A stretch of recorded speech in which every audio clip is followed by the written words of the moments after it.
In this video, we're going to think about how a nerve impulse passes from one neuron to the next. The electrical impulse needs to pass across the gap between one neuron and the next.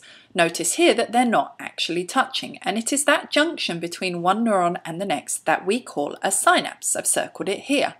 You can also find a synapse between a neuron and either a receptor cell or an effector cell. An example of a receptor cell might be, say, a skin cell that receives information, for example, about temperature or pressure. An example of an effector cell might be, say, a muscle cell, where there would be an effect produced, such as movement.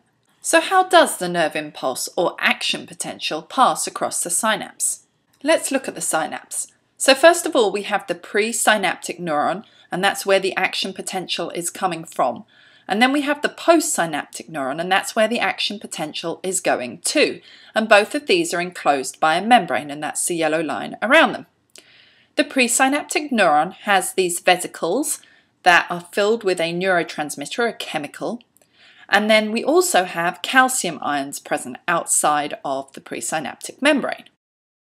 So when an action potential arrives at the presynaptic neuron, it means that the presynaptic neuron has been depolarized, and the action potential is represented here by the red arrows.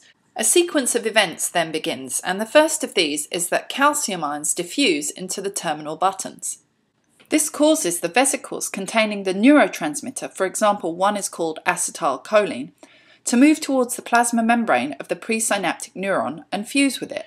They therefore release the neurotransmitter into the gap between the presynaptic neuron and the postsynaptic neuron.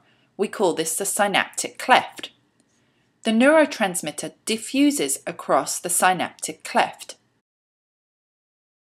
Once the neurotransmitter reaches the postsynaptic neuron, it binds with receptor proteins shown here in pink that can be found in the membrane of the postsynaptic neuron. The binding of the neurotransmitter to the receptors in the postsynaptic neuron causes sodium ion channels in the postsynaptic membrane to open, and sodium ions then diffuse into the postsynaptic neuron. If enough sodium ions diffuse into the postsynaptic neuron, a threshold potential can be reached. The postsynaptic neuron is depolarized, and therefore a nerve impulse can be initiated along it. The neurotransmitter is then degraded or broken down by specific enzymes and released from the receptor protein. The sodium ion channels then close, so no further sodium ions can diffuse into the postsynaptic neuron. The degraded neurotransmitter fragments can then diffuse back across the synaptic cleft, and they are reassembled in the terminal buttons of the presynaptic neuron.